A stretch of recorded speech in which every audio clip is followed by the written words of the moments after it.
Aldehyde ketone and carboxylic, aldehyde ketone and carboxylic. So इसको आप proper दोनों तरीके से पढ़ें। बोर्ड में भी आपका इक्वली इम्पोर्टेंट है और जेई में बराबर है। सो चैप्टर नेम इज़, एनसीईआरटी के हिसाब से शायद 12th या 11th नंबर होगा, वो तो मुझे नहीं याद रहता है, बट एनसीईआरटी के चैप्टर्स का नाम है aldehyde ketone and carboxylic and its derivative, carboxylic and its derivative, aldehyde ketone and carboxylic and its derivative, ये चैप्टर का नाम है। इसे हमें पढ़ना है, बोलो हाँ ना। सो इस चैप्टर्स में स्टार्ट हम करते हैं और पहले हम इसका कंटेंट लिखते हैं, कितना कुछ पढ़ना है और सारा ही इम्पोर्टेंट है, कुछ छोड़ नहीं सकते। एक्चुअली इसमें नेम रिएक्शन है 10 से 15 और वो सारे नेम रिएक्शन जेई और नीट पूछता है। Etard reaction, Stephen's reduction, Rosenmund reduction, Gattermann Koch reaction, Gattermann reaction, Gattermann synthesis reaction, ये सारी रिएक्शन यहाँ से पूछी जाती है। और जो मेजर इम्पोर्टेंट है जो एनसीईआरटी में दिया है, अल्डोल कंडेंसेशन, कैनिजारो रिएक्शन, ये दो ही बोर्ड लेवल पे, बट इसके ऊपर पर्किन रिएक्शन, रिफॉर्मिट्सकाई रिएक्शन, नोवल्जन रिएक्शन, ये सब आपके जेई में ऐड हुए। सो ये इतना सारा हमको पढ़ना है, तो बड़े फटाफट करते हैं हम इसमें। पहला तो हमको सी डबल बॉन्ड ओ, जिसको कार्बोनिल कंपाउंड्स बोलते हैं, एक बार हम जरा सिलेबस को जरूर देखें। और कार्बोनिल कंपाउंड्स में दो पार्ट पढ़ते हैं, एक अल्डिहाइड और दूसरा कीटोन, बोलो हाँ ना। अल्डिहाइड और कीटोन में थोड़ा मैं लो लेवल चल रहा हूँ और काफ़ी बेसिक चीज़ें डिस्कस कर रहा हूँ कि आप कंफर्टेबल रहें, और बोर्ड वाले इसको ज़रूर पढ़ें या स्किप कुछ भी ना करें। मैं सारी चीज़ें बोर्ड को टच करके ऊपर जाऊँगा ताकि आप लोगों को चीज़ें समझ आएँ।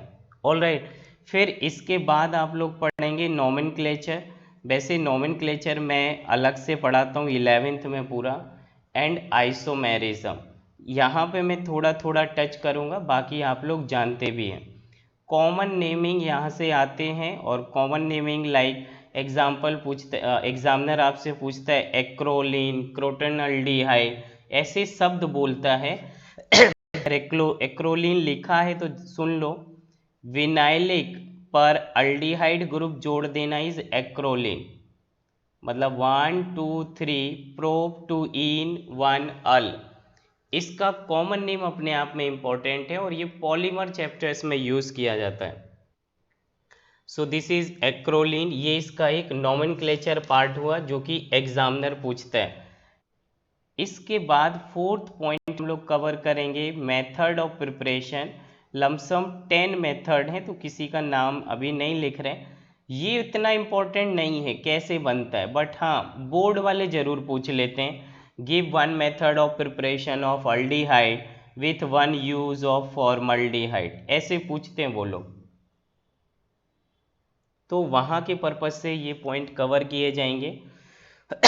इसके बाद इसकी केमिकल प्रॉपर्टीज इंपॉर्टेंट हैं। केमिकल प्रॉपर्टीज में ये बोला जाए कि केवल न्यूक्लियोफिलिक एडिशन रिएक्शन देता है, न्यूक्लियोफिलिक एडिशन रिएक्शन, कार्बोनिल पे कोई न्यूक्लियोफाइल आएगा और वो जुड़ेगा, that is called nucleophilic addition.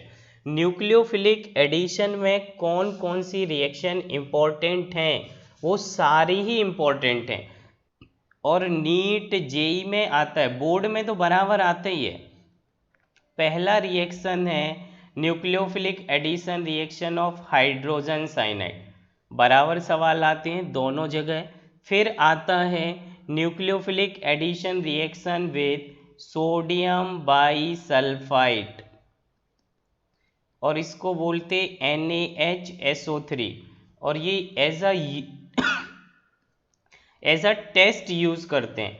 Test का मतलब अगर आपके ये जो 2 बीकर या 4 बीकर हैं और सभी में पानी जैसा ट्रांसपेरेंट कंपाउंड रखा है और आपसे पूछा बताओ कौन सा अल्कोहल है, कौन सा अल्डिहाइड और कीटोन है और कौन सा कार्बोक्सिलिक एसिड है, तो आप सभी में ये डाल दोगे केमिकल तो केवल पर्टिकुलर चेंजेस इन कलर आगे हम डिस्कस करेंगे, वो केवल अल्डिहाइड और कीटोन के साथ दिखाएगा।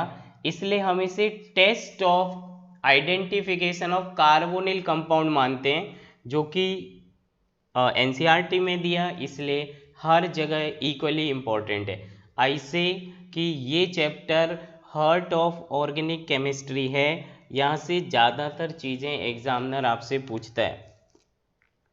तीसरा आप पढ़ोगे addition reaction with Grignard, nucleophilic addition reaction with Grignard, that is RMGX, पढ़ाएंगे सारा डिटेल में। फोर्थ आप पढ़ोगे रिएक्शन विथ अमोनिया, कार्बोनिल मतलब अल्डिहाइड कीटोन की reaction with ammonia and its derivative. So ammonia, hydrazine, phenyl hydrazine, semicarbazide, केवल आप केवल शब्द सुनो, अभी केवल कंटेंट बोल रहे हैं, तो आप ऐसा बाउंस नहीं होना कि आज का कुछ समझ नहीं आ रहा, केवल लिस्ट बता रहे कि क्या कुछ पढ़ना है और जितना भी है सब पढ़ना है, कुछ छोड़ने लायक इसमें है नहीं। अब जेई और पहले बोर्ड के हिसाब से बोल देते हैं।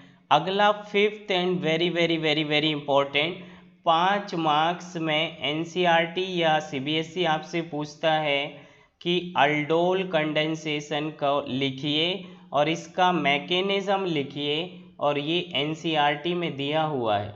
सो ये जेई के लिए तो इक्वली इम्पोर्टेंट है ही अल्डोल कंडेंसेशन, और केवल अल्डोल पूछते हैं सीबीएसई वाले, लेकिन इसे जेई और नीट वाले पूछते हैं simple aldol condensation, aldol condensation, crossed aldol condensation, mixed aldol condensation. दूसरा एनसीईआरटी में दिया है कैनिज़ारो रिएक्शन, जो कि दोनों ही इक्वली इम्पोर्टेंट हैं सीबीएसई बोर्ड में पास होने के लिए। दोनों का मैकेनिज्म पढ़ना जरूरी है क्योंकि सीबीएसई वालों ने दिया है, एनसीईआरटी ने दिया है। Equally important for JEE mains and advance. क्या मेरी ये बात समझ आई? ये दोनों रिएक्शन यहाँ तक सिलेबस खत्म, एज अ नेम रिएक्शन खत्म हो चुका है बोर्ड वालों का, लेकिन मैं रिएक्शन के नाम आगे इंक्रीज कर रहा हूँ जो केवल आपके बड़ी क्लासेस आई मीन टू से जेई एडवांस और इन सब के लिए ज़रूरी है, जिसमें वेरी इंपॉर्टेंट इस बार एडवांस में आया है benzoin condensation reaction, benzoin condensation reaction. Then eighth name reaction is important is Perkin reaction या Perkin condensation reaction. Ninth important reaction is Reformatsky reaction.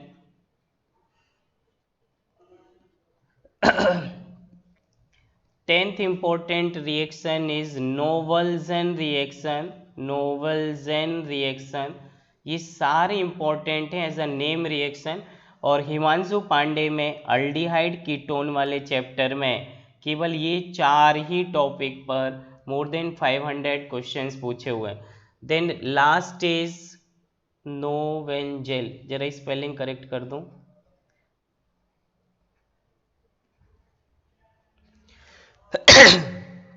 नोवेंजेल reaction, वो तो नॉलेज लिख दिया था बाय डिफॉल्ट। अगला इज क्लेजन स्मिथ रिएक्शन।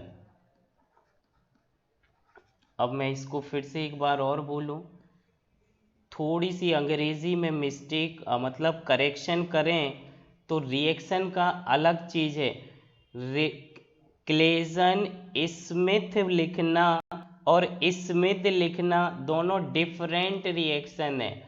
जो आपने Rymer टीमन reaction पढ़ी थी ना, फिनॉल की रिएक्शन अगर आप कार्बन डाइऑक्साइड और बेस से कराते हैं तो ऑर्थोसैलिसैलिक की जगह ऑर्थोसैलिसैल्डिहाइड की जगह ऑर्थोपैरासैलिसिलिक बनेगा and that reaction is called Claisen Smith reaction and this is a different reaction Claisen Smith reaction. क्या ये वर्ड समझ पाए दोनों? नीट और जेई वाले समझें, बोर्ड वालों को ये डिफरेंस की ज़रूरत नहीं है। बोलो हाँ ना। सो जरा सी अंग्रेजी में केवल डिफरेंस है, डी टी है और यहाँ पे टी एच है और रिएक्शन का कवाड़ा ही कर दिया। ये फिनॉल की रिएक्शन है जो ऑर्थोपैरासैलिसिलिक बना रहा है और ये जो रिएक्शन है ये बेंजाइलिक एसीटोन या सिनामल्डिहाइड बनाता है। तो जब पढ़ोगे तब पता चलेगा। So after 7th 8th 9th 10th 11th ये केवल जेई और नीट के लिए इम्पोर्टेंट है and that is the syllabus. इसमें कुछ भी आपको रट्टा नहीं मानना है, केवल सुनना और देखना था। इसके बाद फिर और क्या इम्पोर्टेंट है वो मैं आपको लिखूं। एक और रिएक्शन है that is 12th number is Tishchenko reaction. Tishchenko reaction. इसके बाद 13th नंबर से सबके लिए कॉमन है, बोर्ड और सभी के लिए, Tollens test, Fehling test, iodoform test जो आपने मेरे से बीच में पूछा था। जब भी एसिड हैलाइड पढ़ा दिया तो शायद क्वेश्चन एग्जामिनर दे देते हैं बीच में, वो यहाँ कवर किया जाएगा। Tollens test, Fehling test, iodoform test, हाँ बायोमोलिक्यूल्स में भी ये पूछते हैं। और ये टेस्ट आपके लिए इम्पोर्टेंट हैं और मुझे लगता है जितना सिलेबस मुझे याद आ रहा है एनसीईआरटी का, बिकॉज मेरे पास कोई एनसीईआरटी बुक तो नहीं है फ़िलहाल में, बट हाँ इतना ही है और इससे ऊपर नहीं है। समझ आए क्या? बेनेडिक्ट टेस्ट, हाँ इतना ही कुछ है and that will be your entire syllabus. So इतना देखिए कि 10 मिनट तो सिलेबस लिखने में ही निकल गया। मतलब चैप्टर थोड़ा सा बड़ा है, लेंदी है, कॉन्सेप्चुअली है और एग्जामिनर पूछता भी है। ठीक है। और अगर मैं आपको और शब्द सारे इनलिस्टेड करूं तो जो बाकी नेम रिएक्शन यहाँ से आती हैं दैट इज़ इटार्ड रिएक्शन। पूरी नेम रिएक्शन का 20% इसी चैप्टर से है। 18th is what I say Gatterman coach synthesis reaction, और ये आपको पढ़ाया था, बोलो पढ़ा दिया पुरानी क्लासेस में एरोमेटिक केमिस्ट्री में। अगर आप बेंजीन की रिएक्शन कार्बन मोनोऑक्साइड HCl से कराते थे तो बेंजल्डिहाइड बन जाता था। बोलो हाँ ना, पढ़ाया कि नहीं? Gattermann Koch synthesis reaction, Gattermann synthesis reaction, Stephen's reduction reaction, ये सब नेम रिएक्शन इम्पोर्टेंट हैं। So lump sum 20 reaction name reaction इसी चैप्टर से हैं। जो भी चाहे वो Tollens test as a name test important हो, फेलिंग, टिसिंको, आयोडोफॉर्म, नोवल्जन, वेनेडिक्ट, इटार्ड, तो हर दिन कम से कम 1 घंटे का एक नेम रिएक्शन रहेगा ही रहेगा। सो लमसम हम लोग 10 दिन में ये वाइंड अप करेंगे।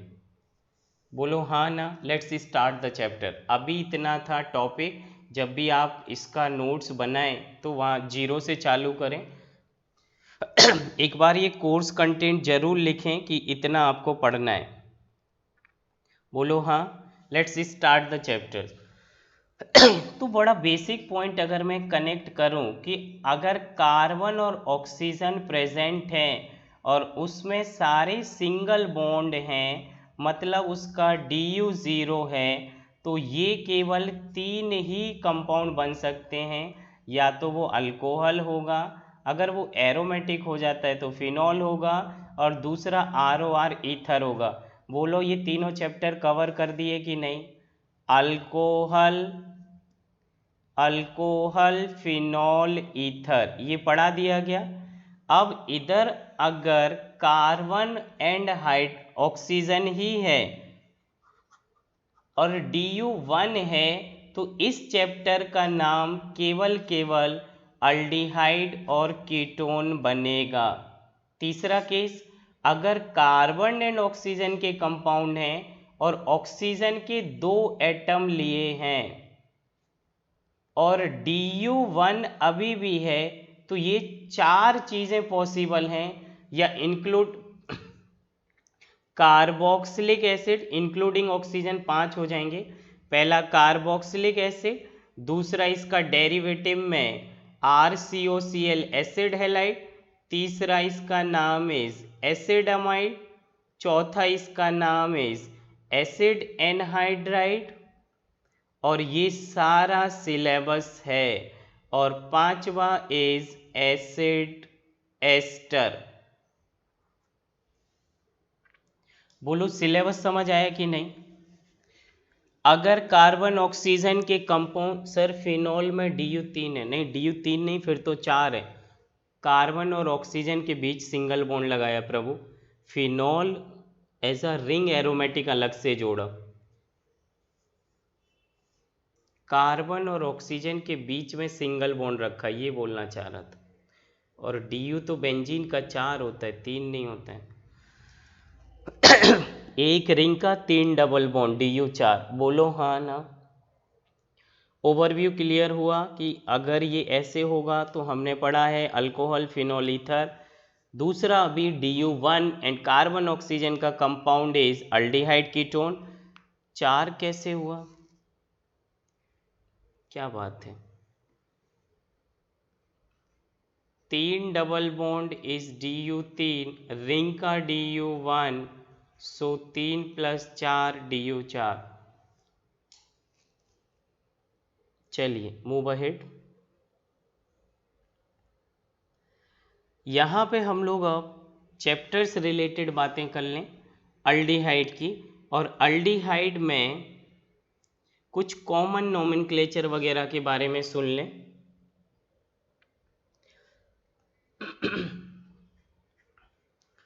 जैसे ये लिखा RC double bond OH, this group is called as aldehyde, this compound is called aldehyde. तो इसके जो कॉमन नेम होते हैं वो कॉमन नेम आप 1-2 जरूर पढ़ें।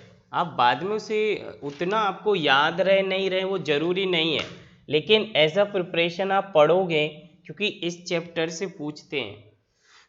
तो इसकी अगर मैं नोमेनक्लेचर की एंड कॉमन नेमिंग की बातें करूं, नोमेनक्लेचर तो आपको डिटेल में पढ़ाया है और आता है, लेकिन एक बार कॉमन नेम, और जो बच्चे केवल बोर्ड वाले हैं उनका यहाँ से सारा 100% कवर हो, उसको पॉइंट आउट कर रहा हूँ मैं, उनको ध्यान में रखते हुए चीज़ें कंसीडर कर रहा हूँ। तो अगर एक कार्बन का अल्डिहाइड लिखोगे तो इसका कॉमन नेम इज़ फॉर्मल्डिहाइड, और इसी फॉर्मल्डिहाइड के नाम से अल्डोल कंडेंसेशन में जो वेकेलाइट बनाते हैं वो लिखते हैं। पढ़ाया आपको पॉलीमर में वेकेलाइट, और उसमें फिनॉल की रिएक्शन इससे कराते थे, तो इसलिए ये इम्पोर्टेंट है।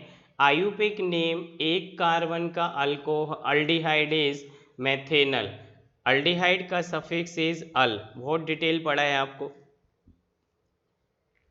2 कार्बन का aldehyde is acet word use करोगे and then aldehyde, so that is acetaldehyde.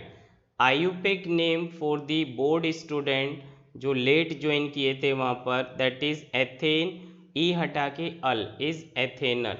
3 carbon का अल्डिहाइड कॉमन नेम कैसे लिखोगे? प्रोपाइल लिखिए, एस प्रोपेन लिख दोगे तो वो IUPAC बन जाएगा। ऐसा साइड चेन पढ़ दीजिए, propyl and then aldehyde word चिपका दीजिए इस प्रोपाइलडिहाइड, और नाम इज प्रोपेनल। बोलो हाँ ना। 4 से ऊपर कॉमन नेम किसी कार्बन का आपसे पूछेगा नहीं अनटिल अनलेस वो इतना इम्पोर्टेंट ना हो। 4 कार्बन का अल्डिहाइड, तो आप इसको butyl as a common name, और class of compound aldehyde, name is butyraldehyde, and IUPAC name is butanal. बोलो हाँ ना। स्क्रीनशॉट कर लीजिए, नोट्स बनाइए, और ये सब इम्पोर्टेंट है। Just give a few time, ऐसा नहीं कि इधर रॉकेट साइंस पढ़ा रहे हैं, बट हाँ ये बोर्ड को ध्यान में रखते हुए पॉइंट कंसीडर कर रहे हैं। चलिए, सो नेक्स्ट इसी तरह से अगर हम कीटोन की बात करें और कीटोन का कॉमन नेम लिखें, कीटोन क्लास ऑफ कंपाउंड, इतना आप लोग जानते ही हो कीटोन कैसे लिखते, R C double bond O R is ketone. तो सबसे स्मॉलेस्ट कीटोन का कंपाउंड, दोनों तरफ आर और स्मॉल एल कार्बन मिथाइल ही जोड़ोगे तो इसका जो कॉमन नेम है वो एसीटोन पढ़ते हैं। कार्बन 3 है बट वर्ड ऐसी करते हैं, वैसे जनरली ऐसी वर्ड 2 कार्बन के लिए यूज करते हैं, जैसे एसीटल्डिहाइड तो 2 कार्बन का अल्डिहाइड। सो बट कीटोन इससे 2 कार्बन का बनेगा ही नहीं, 3 से ही चालू होता है, इसलिए इसका नाम एसीटोन। आयुपेक नेम में सफिक्स लगाते ओ एन ई, सो 1 2 3 नाम पढ़ेंगे प्रोपेन, प्रोपेन टू ओन, ओ की वजह से ई कट गया और ऐसे लिखिए प्रोपेनॉन। ये सब तो जानते हो, इसमें कुछ बताने वाली तो बात है नहीं। ओके, सो मुझे लगता है इसके अलावा फिर और कोई common name as a ketone का इम्पोर्टेंट नहीं है, एसीटोन वर्ड तक ही वो आपसे पूछते हैं। बोलो हाँ ना, समझ आया कि नहीं,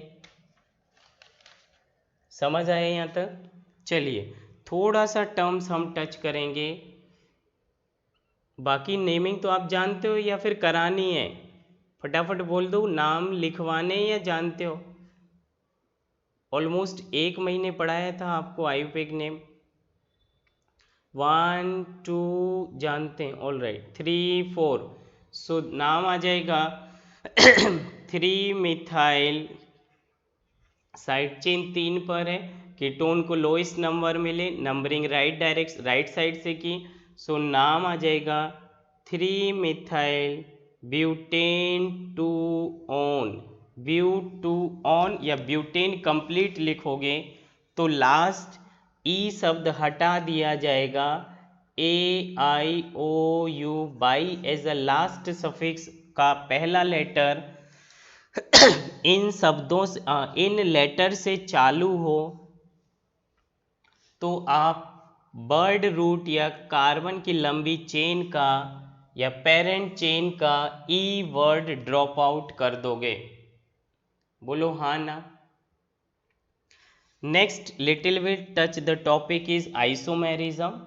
वैसे आइसोमेरिज्म भी मैंने आपको लमसम 2 महीने पढ़ाया है, आपके बैचेस में शायद नहीं पढ़ाया हो बट हाँ सेंटर पे पढ़ाया था और नोट्स आपके पास आ गए थे वहाँ तक।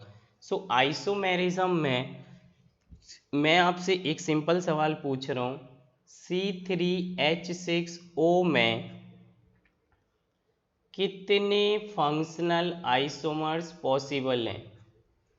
फंक्शनल आइसोमर्स ड्रॉ करिए इसके फटाफट, कितने फंक्शनल आइसोमर्स पॉसिबल हैं?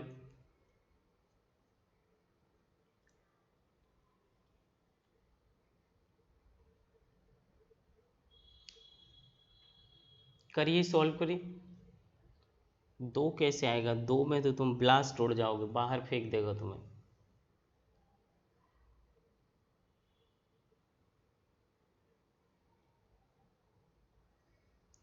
C3H6O में कितने टोटल स्ट्रक्चरल आइसोमर्स हैं?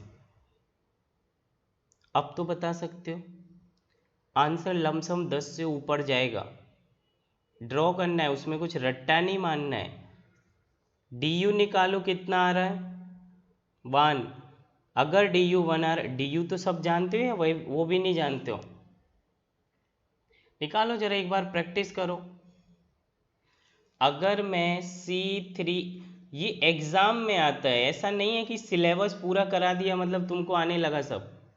पूरे चैप्टर में मान लीजिए ये सवाल उठा लिया एग्जामिनर ने नीट में या जेई मेंस में, तो आपका पूरा पढ़ना बेकार हो गया ना, अल्डोल वल्डोल सब 200 पेजेस का, आपको ये सवाल आया ही नहीं। और आप इसे इसलिए नहीं पढ़ रहे, अरे ये क्या है, बड़ी छोटी चीज़ है, हमको तो सब आता है। भैया पहले आप निकालोगे 2 into number of carbon atom plus 2 minus number of hydrogen atom divide by 2 is called D you. D you मतलब कितने डबल बॉन्ड हैं, carbon 2 into 3 + 2 -6 hydrogen divide by 2, oxygen atom को नहीं लिखते हैं, तो ये आ जाएगा 8 - 6/2 इक्वल टू 2/2 इज 1, मतलब एक डबल बॉन्ड है। और अगर एक डबल बॉन्ड है तो आप इसके ऐसे स्ट्रक्चर बना सकते हैं कि वो डबल बॉन्ड कार्बन और ऑक्सीजन के बीच आए, वो डबल बॉन्ड कार्बन और कार्बन के बीच आए, और फिर आप उसके पूरे स्ट्रक्चर ड्रॉ करिए। बोलो हाँ ना। अब ड्रॉ करिए एक बार, मैं देखूं क्या कर रहे हो।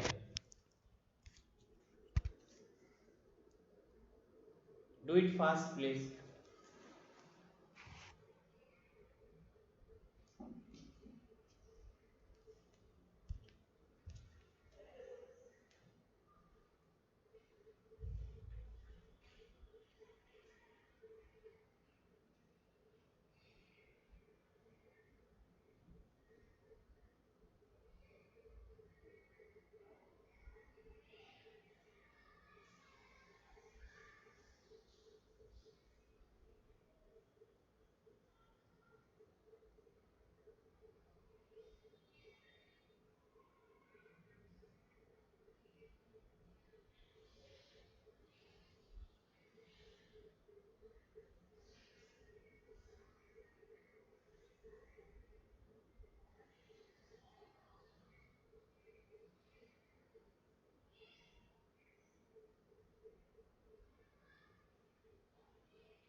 बोलिए कितना आंसर आ रहा है।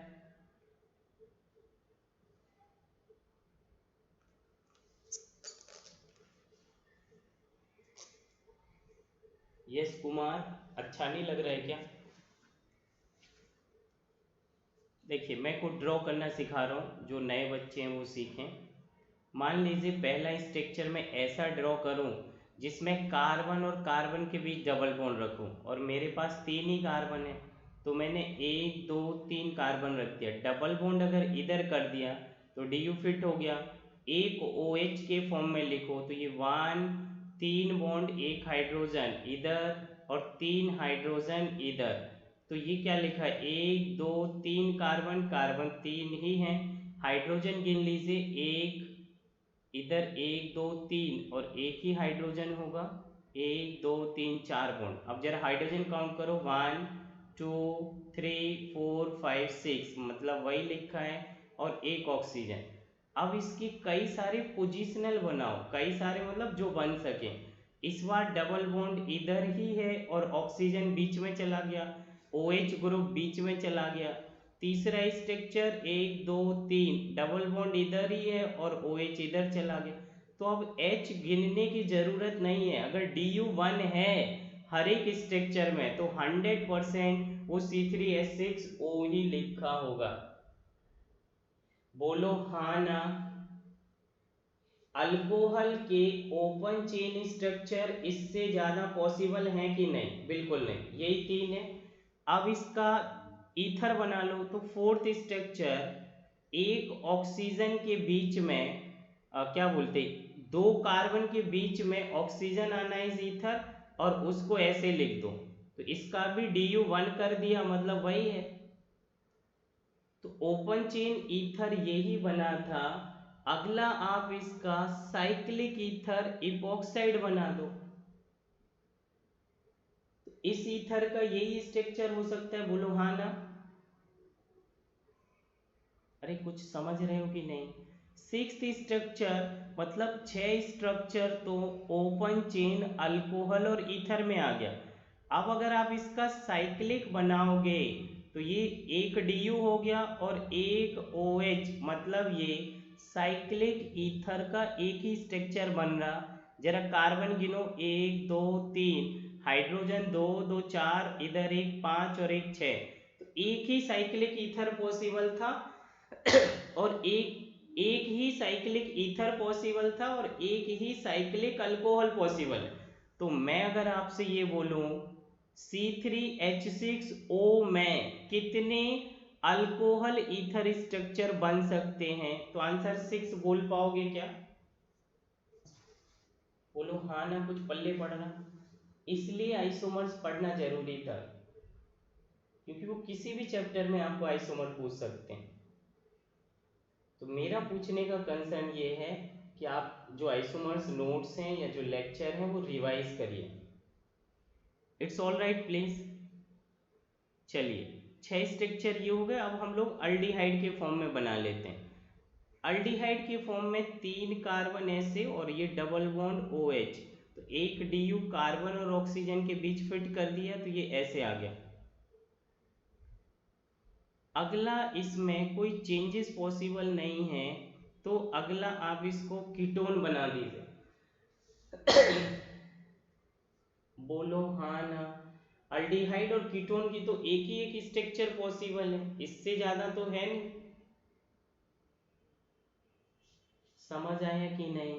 सो these are the total 8 structural isomers of C3H6O। इसमें कोई ऑब्जेक्शन हो तो प्लीज फटाफट बोलें। और अगला क्वेश्चन कल आप मुझे करके बताओगे फ्री टाइम में, घर पे सॉल्व करिए और बताओगे C4H8O में कितने स्ट्रक्चरल आइसोमर्स बनेंगे, C4H8O2 में कितने स्ट्रक्चरल आइसोमर्स बनेंगे। ये दोनों लमसम आपका 10-10 मिनट का टाइम यूज होगा इनमें, सो आप घर बैठ के सॉल्व करें। बोलो समझ आया कि नहीं आया? समझ आया? चलिए सो आगे बढ़ते हैं टॉपिक में। एज अ बायोलॉजी स्टूडेंट और एज अ जनरल स्टूडेंट हमें ये समझना है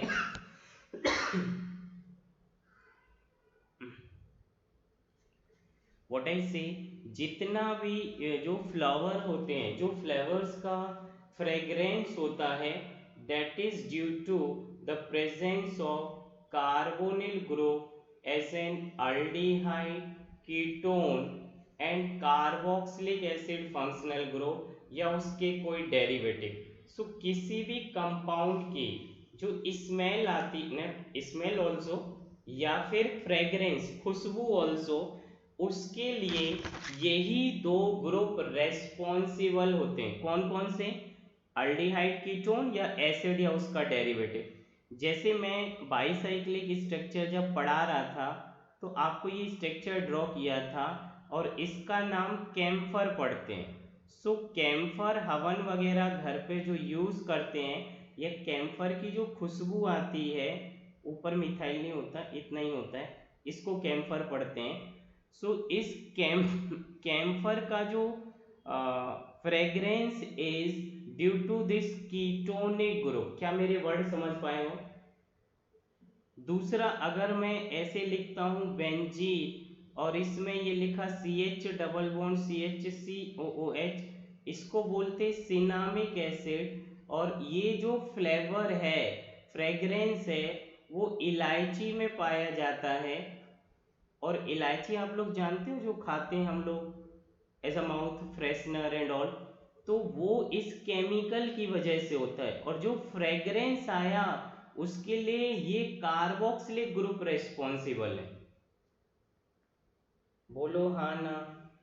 जो वेनिला चॉकलेट आप लोग खाते हैं उसमें जो फ्रेग्रेंस होता है, जो वेनिला चॉकलेट का फ्रेग्रेंस आता है, वो ये इस कंपाउंड की वजह से आता है।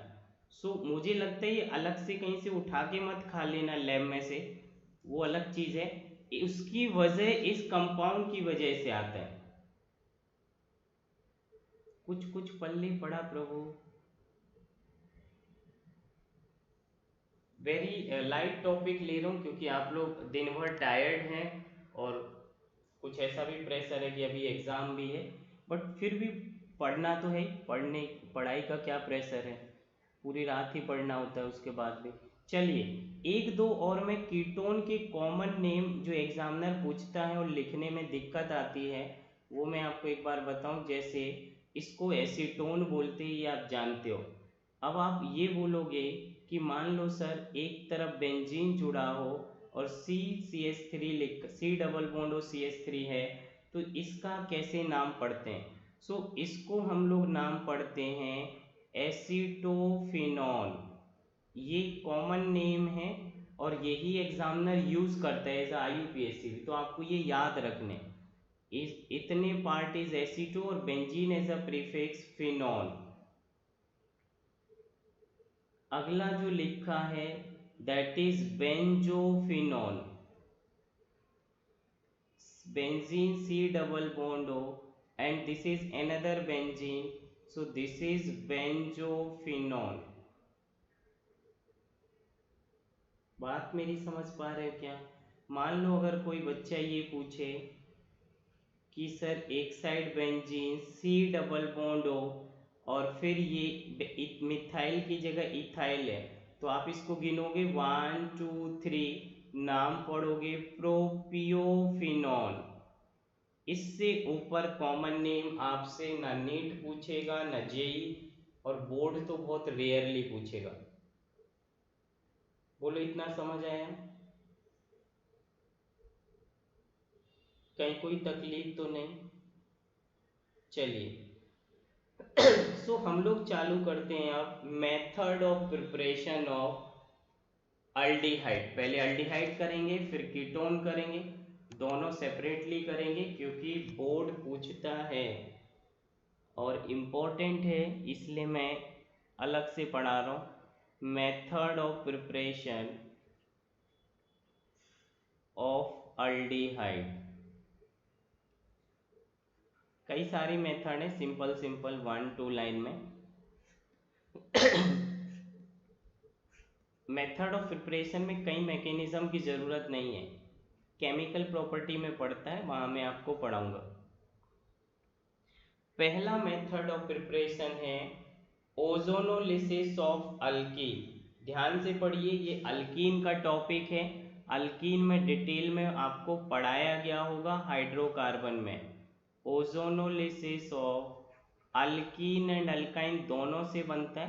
पहले हम लोग अल्कीन कवर कर रहे हैं, यहाँ से फाइनली हमको अल्डिहाइड या कीटोन मिलेगा। तो अब देखते हैं क्या मिलेगा। मैंने मान लो ये लिखा, पहला जो हम लोग ओजोनोलिसिस यूज कर रहे हैं दैट इज रिडक्टिव ओजोनोलिसिस। शब्द समझ पा रहे हो क्या?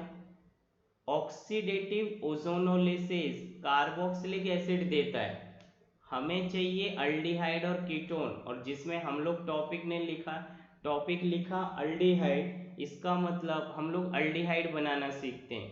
बड़ा सिंपल अल्कीन देखो जरा, CH2 बोलो हाँ ना। रिडक्टिव ओजोनोलिसिस का मतलब होता है O3 in presence of zinc and water. ये रिएजेंट याद करोगे, O3 इज ओजोन, जिंक की प्रेजेंस में अगर रिडक्शन कराया सो that is called reductive ozonolysis. और जो O3 था आप उसको केवल ऐसा ऑक्सीजन लिखो, O2 लिखो केवल, और इस बॉन्ड को ऐसे तोड़ दो बीच से, तो डबल बॉन्ड टूटा और इधर भी ऑक्सीजन ऑक्सीजन के बीच डबल बॉन्ड टूटा, तो इस डबल बॉन्ड से इस ऑक्सीजन को डायरेक्ट जोड़ दो, तो ये प्रोडक्ट आ जाएगा CH2 डबल बॉन्ड O। इधर साइड से भी CH2 डबल बॉन्ड O, दो बार आया तो दो मॉलिक्यूल्स, और यही लिखा है ऐसे HC डबल बॉन्ड OH, एक oxygen double bond with carbon, दो hydrogen, and that is called formaldehyde. बोलो समझ आया कि नहीं? Are you getting me what I said? Mechanism कोई खास जरूरत नहीं है, लेकिन मैं पढ़ाऊंगा कराऊंगा, जहां मैकेनिज्म है वो ऐसी 15 रिएक्शन है, इसलिए हम लोग प्रिपरेशन में ज़्यादा मैकेनिज्म पे जोर नहीं देंगे।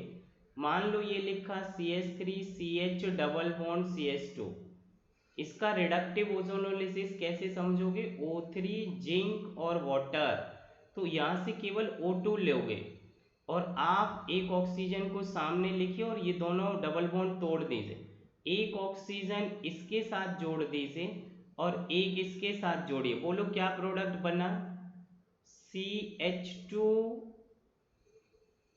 इसको इकट्ठा करके जो लिखा है, ओपन करके जब लिखोगे HC double bond OH is formaldehyde और दूसरा CH3CH double bond O is acetaldehyde.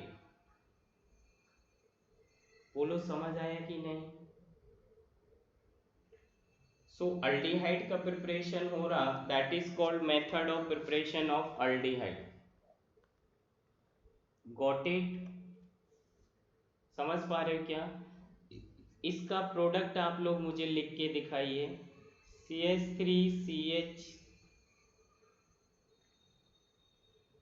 CH double bond CH reductive ozonolysis O3 zinc water.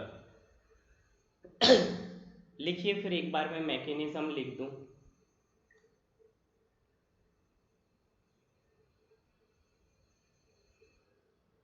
Product लिखिए क्या बन रहा है।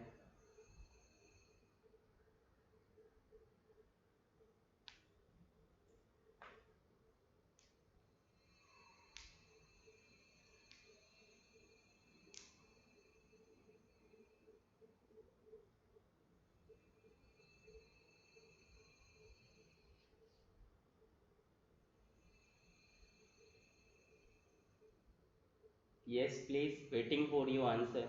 इतना टाइम नहीं लगना चाहिए, मतलब आप IUPAC नाम नहीं लिख पा रहे हो इसलिए बता नहीं पा रहे, वरना देख के आप आंसर बताते हैं। 2-methyl propanol, perfectly correct, and ethanol, all right Rusuf, perfect। yes please, waiting for rest all। आवाज आ रही है आप लोगों को, अभी बराबर आ रही क्या। ओके ऑल राइट, चलिए। सो अब मैं इसका एक बार सिंपल मैकेनिज्म लिखूं। वैसे ऑलरेडी आप लोगों ने hydrocarbon as a alkene chapter पढ़ा होगा, टॉपिक पढ़ा होगा, तो वहाँ टीचर्स ने आपको डिस्कस किया होगा। अब मेरी बात सुनो, ये मैं लिख रहा CH3CH double bond CH2 is propene, इसका रिएक्शन कराया O3 ओजोन से, तो ये जो CH3 लिखा है, देन सिंगल बॉन्ड CH, और उसके बाद ये एक पाई बॉन्ड टूटेगा और ये एक ऑक्सीजन से जुड़ जाएगा और फिर से ये CH2 लिखा। कहने का ये मतलब था पाई तोड़ा और इन दो कार्बन के बीच में एक ऑक्सीजन आ गया। दूसरा नीचे का सिग्मा तोड़ा और वहाँ पर बाकी बचे दो ऑक्सीजन ऐसे आ गए और जो मंदिर टाइप का ये स्ट्रक्चर बन गया, इसी को हम पढ़ते हैं ओजोनाइड्स। बोलो हाँ ना, क्या बोलते, ozonides. So that is a reaction intermediate, ये बीच में बनता है जब भी ओजोनोलिसिस कराते हैं। अगले स्टेप में जिंक आएगा, वो खुद का ऑक्सीडेशन करेगा, इसका मतलब अल्कीन का रिड्यूस करेगा। तो ये जो जिंक है ये ऊपर के ऑक्सीजन को ले जाएगा अपने साथ, मतलब ये बॉन्ड भी टूट गया और ये बॉन्ड ऐसे तोड़ना है आपको, ये ऐसे टूट गया और ये वाला बॉन्ड ऐसे टूट गया। तो ये जो दोनों बॉन्ड टूटे ना, ये ऑक्सीजन जिंक के साथ गया और ये निकल गया जिंक ऑक्साइड, तो ये बॉन्ड भी ब्रेक हो गया और ये भी। तो इस कार्बन के दो बॉन्ड ब्रेक हुए, मतलब इसके बीच ऑक्सीजन लगा दो, तो ये लिखा CH3CH, ये एक ऑक्सीजन से तो जुड़ा ही है लेकिन इस कार्बन से एक बॉन्ड टूटा और इस ऑक्सीजन से एक टूटा, तो एक एक इलेक्ट्रॉन दोनों पे आ गए और ये डबल बॉन्ड बना दिया। और दूसरा ये भी मॉलिक्यूल्स ऐसे लिखा, ये CH2 वो जुड़ा सिंगल बॉन्ड ऑक्सीजन, इसका एक बॉन्ड ऊपर टूटा और एक ऑक्सीजन का, दोनों के बीच में एक डबल बॉन्ड, सो ये लिखा फॉर्मल्डिहाइड। कुछ भी डिफिकल्ट नहीं है और कुछ भी इसमें रॉकेट साइंस भी नहीं, इतना ही मैकेनिज्म है, इससे डिटेल इसमें कुछ है भी नहीं। बोलो समझे सभी लोग? Everyone got it? सभी को समझ आया? ओके।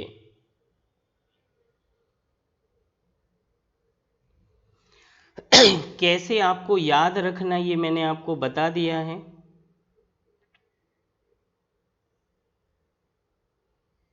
अब मैं कुछ स्ट्रक्चर लिख रहा और आप मुझे उनका ओजोनोलिसिस प्रोडक्ट लिख के दिखाइए।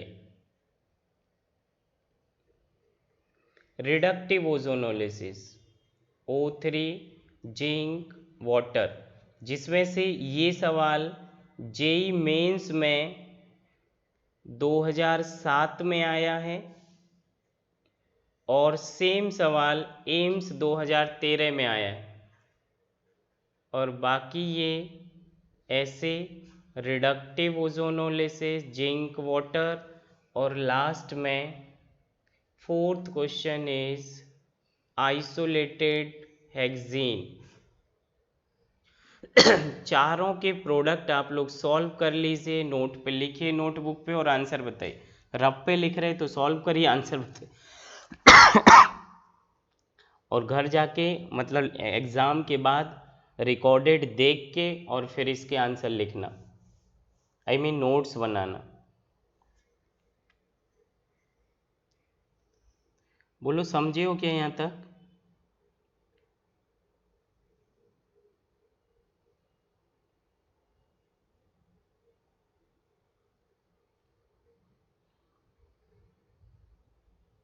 जी लिखिए प्लीज़ एवरीबॉडी।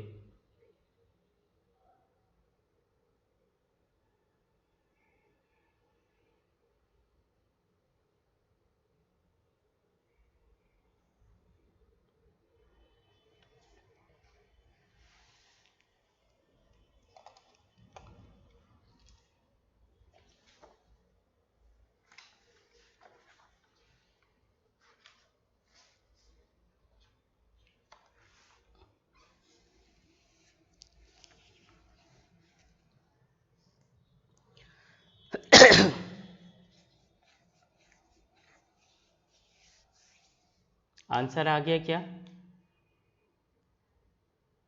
ऐसा तो कुछ डिफ़िकल्ट है भी नहीं, मैं अगले पेज पे लिख रहा हूँ। जेई वाले तो लिख भी लेंगे, बोर्ड वालों का पता नहीं क्या करेंगे, आंसर कर पाएंगे या नहीं। मैं लिख दे रहा हूँ।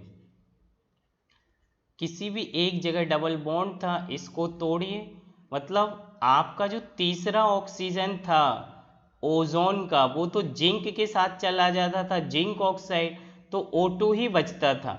तो आप क्या करोगे, ये तो ट्रिक है, आप क्या करोगे, जो ऑक्सीजन के बीच डबल बॉन्ड है इसको ऐसे सामने डबल बॉन्ड के बीच से रख के काट दीजिए, तो ये बॉन्ड टूट, काट दीजिए मतलब बॉन्ड तोड़ दीजिए, इस कार्बन के साथ डबल बॉन्ड ऑक्सीजन और इसके साथ, तो बना हुआ जो आंसर आएगा वो कुछ ऐसे आएगा। बोलो हाँ ना? और एक वैलेंसी इसकी हाइड्रोजन से थी, दैट इज अल्डिहाइड। ये सब इसलिए पढ़िए क्योंकि ये सब अल्डोल का बाई प्रोडक्ट है या अल्डोल का प्रोडक्ट बनता है, और अल्डोल में वो मिक्स्ड करता है ओजोनोलिसिस के सवाल, इसलिए आप अभी ओजोनोलिसिस के टाइम पे क्लियर समझ लीजिए। देखिए ये दूसरा अल्कीन है, तो आप इधर तोड़िए, एक एक ऑक्सीजन डबल बॉन्ड से जोड़िए, इधर इधर, तो जैसे मेरी बात सुनो, ये कार्बन और ये कार्बन तो जुड़ा है, तो ये ऐसे लिखा होगा कार्बन और carbon, double bond oxygen, double bond oxygen, और इसका एक वैलेंसी हाइड्रोजन से होगा, क्योंकि इस कार्बन ने केवल 1 2 3 बॉन्ड बनाए, और इसको नाम पढ़ते हैं ग्लायोक्सल। दो अल्डिहाइड एक साथ जुड़े होते हैं तो नाम पढ़ते ग्लायोक्सल। और दूसरा कार्बन 1 2 3 4, इसका मतलब 4 कार्बन का ऐसा कोई चेन, 1 2 3 4, जिसमें ये CH डबल बॉन्ड हो, CH डबल बॉन्ड हो, that is 1 2 3 4। So it is butane 1,4 डाइअल। बोलो आया, सभी को समझ आया? आया कि नहीं आया? टफ तो नहीं है, बड़ा सिंपल ही बता रहा हूँ। रेस्पॉन्स करिए ताकि मुझे पता चले कि ये इजी है तो फास्ट करूँ और टफ है तो दोबारा और बोलूँ इसमें। इसका बताओ जरा, what are the product obtained on ozonolysis from benzene. Reductive ozonolysis करने पर बेंजीन का क्या प्रोडक्ट मिलता है?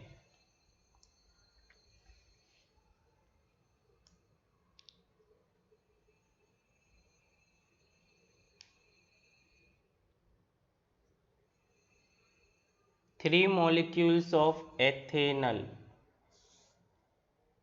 Yes, perfectly correct answer.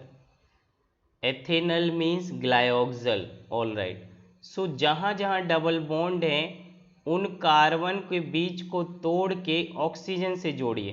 तो देखिए ये वाला कार्बन और आगे कार्बन सिग्मा से जुड़ा और आगे ये टूट गया ऑक्सीजन से।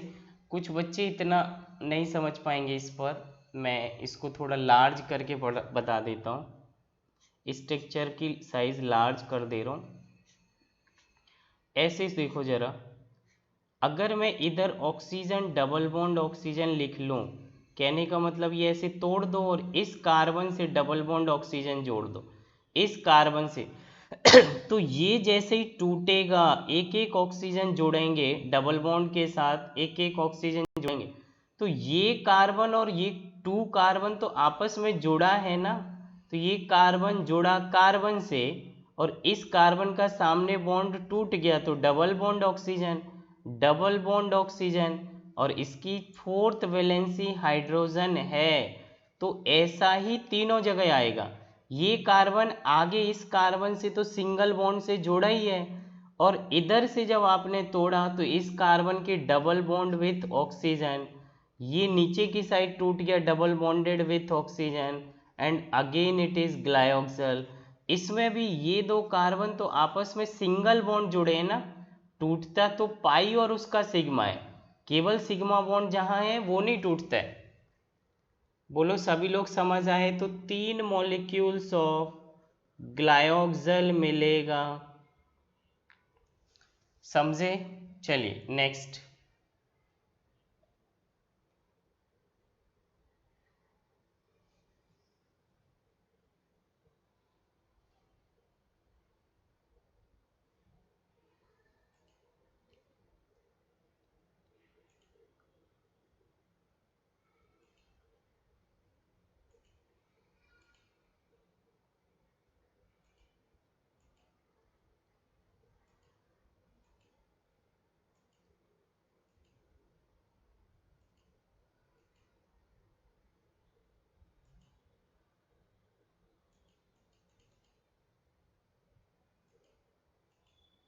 ओके, अगला जरा आप करिए, reductive ozonolysis of alkyne. Reductive ozonolysis of alkyne. जरा बताइए प्रोडक्ट क्या मिलेगा? HC triple bond CH ethyne.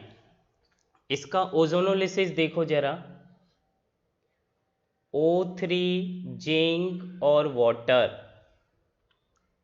हमें करना क्या है, ये HC ऊपर का पाई तोड़ा और एक एक ऑक्सीजन दोनों साइड कार्बन से जोड़ा और ये मंदिर सा बनाया। नीचे का पाई तोड़ा तो इसमें दोनों ये ऑक्सीजन आपस में जोड़ दिए, लेकिन ये बीच वाला बॉन्ड अभी भी नहीं टूटा, मतलब कि केवल 2 पाई बॉन्ड ही अल्काइन में टूटे और सिग्मा बॉन्ड से ये आपस में जुड़े हुए हैं। इसको भी ओजोनाइड्स ही बोलते हैं। अब इसका जिंक के साथ रिडक्शन कराओगे तो ये जिंक ऑक्सीजन को लेके जिंक ऑक्साइड के फॉर्म में निकल जाएगा। कहने का मतलब ये कार्बन ऑक्सीजन का बॉन्ड टूटा और ऑक्सीजन ऑक्सीजन बीच में कार्बन आपस में जुड़ा है, इधर भी ये बॉन्ड टूटा और नीचे से ये टूटा, तो जरा देखो ये लिखा HC, आगे ये जुड़ा है C से और वो जुड़ा H से। इस कार्बन का एक बॉन्ड ऊपर से टूटा और एक ऑक्सीजन, ऐसे कुछ समझ लो, ये बॉन्ड टूटा कार्बन पे एक रेडिकल आता, रेडिकल नहीं है भैया, और ये बॉन्ड टूटा एक रेडिकल, तो इन दोनों के बीच में डबल बॉन्ड बन गया ऑक्सीजन। ये वाला बॉन्ड कार्बन ऑक्सीजन टूटा एक रेडिकल, दूसरा ऑक्सीजन ऑक्सीजन एक रेडिकल, तो ये ऐसा एक बॉन्ड बना दिया। बोलो हाँ ना। So again it is called glyoxal या इट इज एथेनल। समझे हो क्या कि नहीं? So glyoxal product can be obtained by the reductive ozonolysis of benzene as well as alkyne, that is called ethine. Got it or not? एक सवाल करिए आप, CH3CH2C triple bond CH reductive ozonolysis, CH3CH3C triple bond CH3, दोनों का product लिखिए जरा। Reductive ozonolysis enough practice हो गया। और सर अल्कीन में ओजोनॉइड में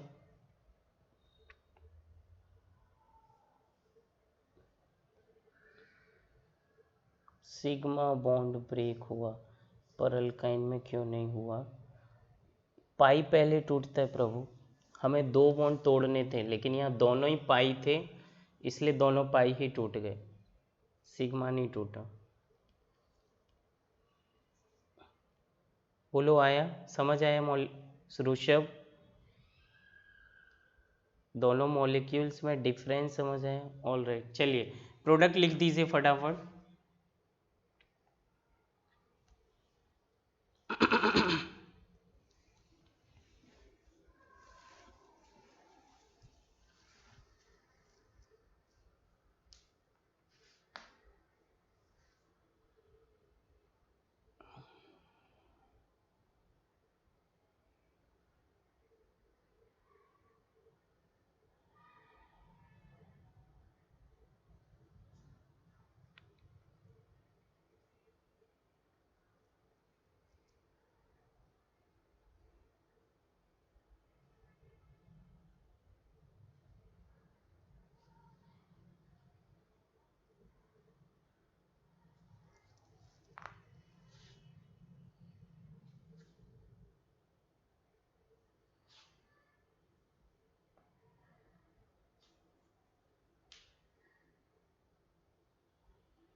हाँ बनता है, 2 ऑक्सो बनता 1 अल, बनता 1 अल मतलब देखिए अल्काइन के केस में सिग्मा बॉन्ड ऐसे ही रहेगा, और जब सिग्मा बॉन्ड रहेगा तो आप इसे क्या करिए, ऊपर का बॉन्ड भी तोड़िए और नीचे का।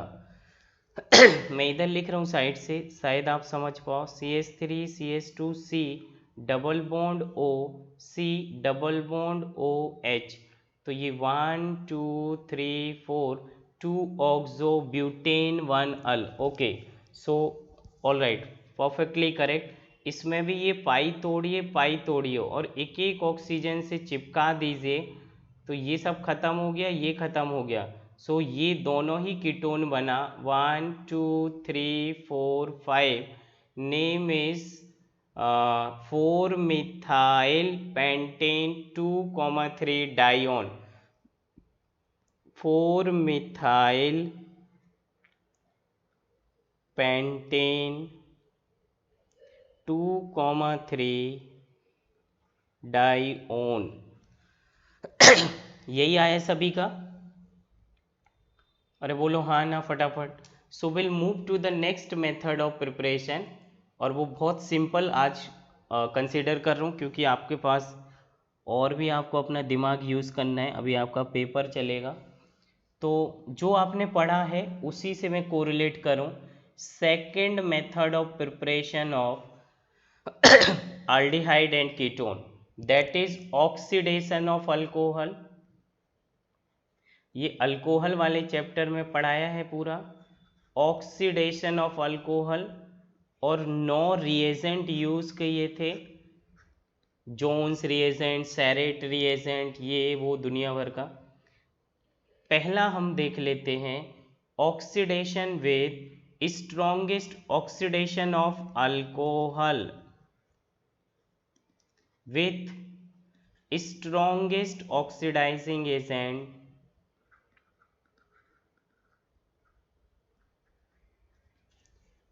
KMnO4 और K2Cr2O7, ये पढ़ाया था कि नहीं? और ये सारा पढ़ाया था कि अगर 1 डिग्री अल्कोहल होगा और आपने KMnO4 इन एसिडिक मीडियम या फिर K2Cr2O7 इन एसिडिक और बेसिक मीडियम लिया, तो ये डायरेक्टली एसिड में बदल जाता है। ठीक है, बट हमने एक बार रिवाइज कर लिया, अल्डिहाइड तो नहीं दिया, ये उसी चैप्टर का एक और सुपीरियर आंसर दे रहा है। लेकिन अगर 2 डिग्री अल्कोहल लिया तो इसी के साथ हमें कीटोन मिलता था, और कीटोन का फर्दर ऑक्सीडेशन पॉसिबल नहीं, मतलब we can prepare the ketone from alcohol by strongest oxidizing agent। ये बात ठीक है कि 1 डिग्री अल्कोहल से एसिड मिल गया, लेकिन 2 डिग्री अल्कोहल से आप कीटोन बना सकते हैं। 3 डिग्री अल्कोहल का ऑक्सीडेशन नहीं होता, ये मैं आपको पढ़ा के आया और आपसे नहीं पूछ रहा, क्योंकि आप इतना दिमाग पे जोर अभी नहीं दे पाओगे। क्या आ रहा है अभी एग्ज़ाम में, कौन सा टॉपिक आ रहा है? No reaction. 3 डिग्री अल्कोहल हमने पढ़ा था ना, अल्कोहल का कोई सब्स्टिट्यूशन नहीं है, एस ब्लॉक, ओके, केवल एस ब्लॉक। कैसे तैयार किया, रिवाइज किया क्या कहीं से, यह सर ने पढ़ा दिया है क्या? सर जो पढ़ा रहे हैं वहाँ पे उन्होंने पढ़ाया है क्या?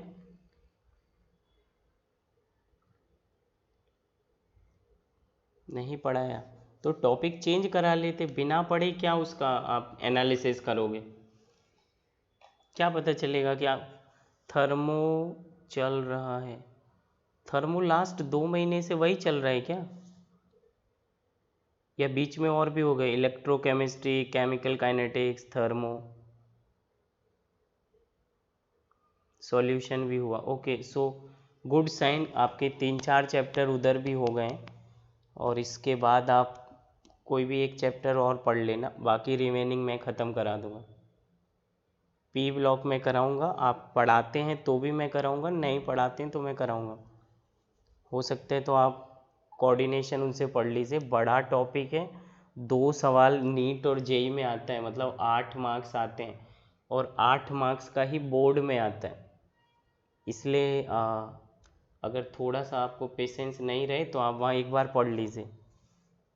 कोऑर्डिनेशन आप ही बताना, ठीक है, देख लेते हैं, फिर आगे की बात आगे करते हैं। चलिए, यहाँ तक समझ आया क्या? पढ़ा हुआ था बट हमने ये देखा, ऑक्सीडेशन ऑफ अल्कोहल से हम अल्डिहाइड या कीटोन बना सकते हैं। ठीक है, स्ट्रॉन्गेस्ट से नहीं बना, लेकिन इसमें जो दूसरा था, दूसरा पॉइंट हम लोग वहाँ में आपको सारा पढ़ा के आया था, passing the vapour of alcohol in red hot copper tube, और ये सवाल लास्ट ईयर नीट में आया। जैसे ही आप, या फिर वो लोग ऐसे लिखते इसी को, कॉपर एट 300 डिग्री सेल्सियस, तो उसका वही मतलब हो गया कि हीट किया हुआ है। बोलिए समझ आया क्या?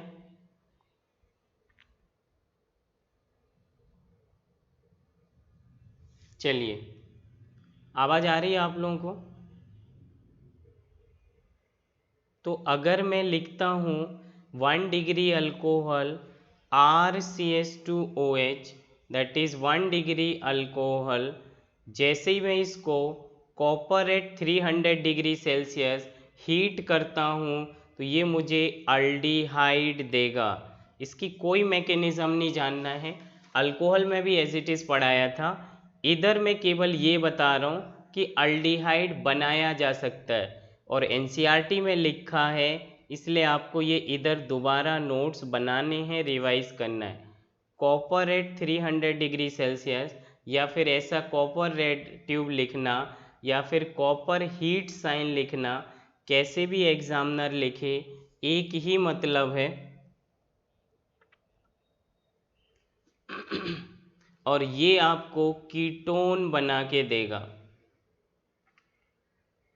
3 डिग्री का अल्कोहल अगर आप लेते हो और क्योंकि हीटिंग चल रहा है तो ये एलिमिनेशन रिएक्शन देगा और वो अल्कीन बना देगा। बोलो हाँ ना, ये सब पढ़ा हुआ है, एक बार पुराने नोट्स रेफर कर लेना, सारा एज इट इज़ पढ़ा हुआ है। बस ये मेथड ऑफ प्रिपरेशन या कनेक्टिविटी है अल्कोहल का अल्डिहाइड में as a method of preparation.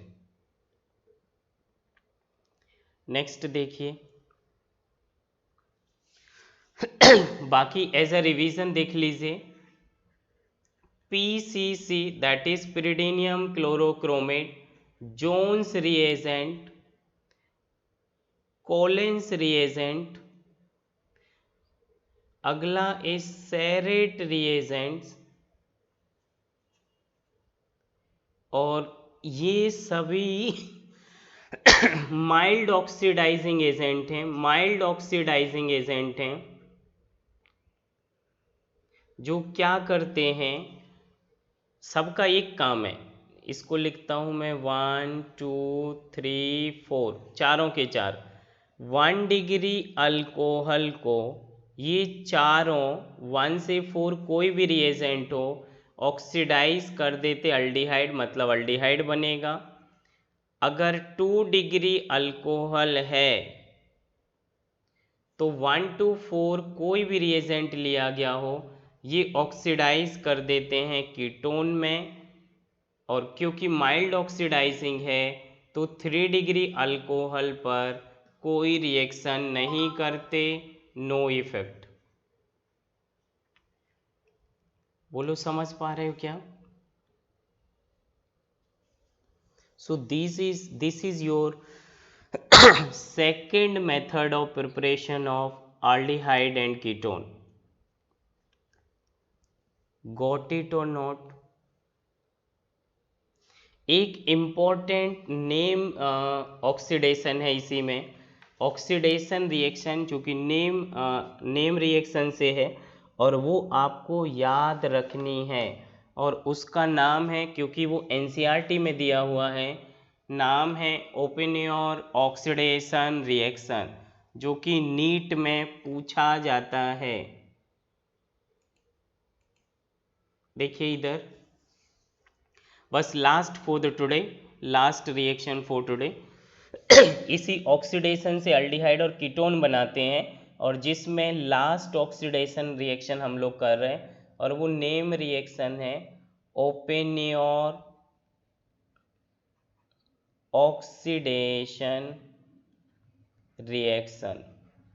अब इसमें पर्टिकुलर ये साइंटिस्ट का नाम पर है, तो एक पर्टिकुलर रिएजेंट की वजह से इसे अलग पढ़ना पड़ रहा है। पहला point, OPR, Oppenauer oxidation reaction is used for 2 degree alcohol only. ना तो ये 1 डिग्री पे काम करता है और ना ही 3 डिग्री। अब क्यों नहीं करता वो सब तुमसे नहीं पूछेगा। 2 डिग्री का मैं मैकेनिज्म भी नहीं बताऊंगा, आप डायरेक्ट बस याद रख लेना क्योंकि मैकेनिज्म नहीं पूछता है इनमें से कौन सा अल्डिहाइड कीटोन देगा बाय ओपेनियर ऑक्सीडेशन। मान लो जनरल रिएक्शन में लिख रहा हूँ R1CHOH R2, ये 2 डिग्री अल्कोहल हो गया। केवल 2 डिग्री अल्कोहल का ऑक्सीडेशन करना बाय द पर्टिकुलर रिएजेंट, और उस रिएजेंट का नाम है aluminium tertiary butoxide, aluminium O, और वो जोड़ा है carbon carbon carbon, that is CH3 tertiary oxygen butoxide. और ये ग्रुप 3 बार जुड़ेगा क्योंकि एल्यूमिनियम की वैलेंसी 3 होती है। सो इसको पढ़ेंगे aluminium tertiary butoxide. Second step में acetone as a solvent use किया जाता है। अगर इतना कहीं लिखा और मेंस भी इतना ही पूछेगा, कुछ भी नहीं पूछेगा, तो आप क्या करना कि जो 2 डिग्री अल्कोहल है उसके ये दोनों H निकाल के उसे कीटोन बना देना, R1C double bond OR2, hydrogen का निकलना इज कॉल्ड ऑक्सीडेशन। ऐसे निकलता नहीं है, आप ट्रिक में याद रखोगे बस, निकलता तो वो इस रिएजेंट की वजह से। और फिर भी अगर आपकी जिज्ञासा हो तो हम कल की क्लास में उसको इलाबोरेट कर देंगे मैकेनिज्म। आज के हिसाब से 2 मेथड ऑफ प्रिपरेशन ख़त्म है। टुमारो क्लास मंडे मॉर्निंग में ही रहेगी, और वो भी 6:20 से 7:20। क्या वो टाइम मैनेजेबल है? बोलिए हाँ ना, किसी को कोई तकलीफ हो? 6:20 से 7:20, कोई ऐसा 6 बजे रखना कंपलसरी तो नहीं है? 6:20 is manageable to one and all? बोलिए हाँ ना, कुछ बोलिए। ओके, सो सभी से ऐसा रिक्वेस्ट कर रहा हूँ कि अभी आपका काफ़ी बिजी शेड्यूल है आज का, लेकिन इसके बाद आप लेट नाइट वो चैप्टर क्या बोलते हैं, केमिकल बॉन्डिंग का 14th लेक्चर देखिए, जिसमें कैरेक्टरिस्टिक ऑफ हाइब्रिडाइजेशन पढ़ाया गया, और लमसम 1 आवर्स का लेक्चर है। 1.5 घंटे की ये क्लास है, तो लमसम 2.5 घंटे की क्लास आज हो चुकी है। और इतना मैनेज करिए, केवल फिनिश करना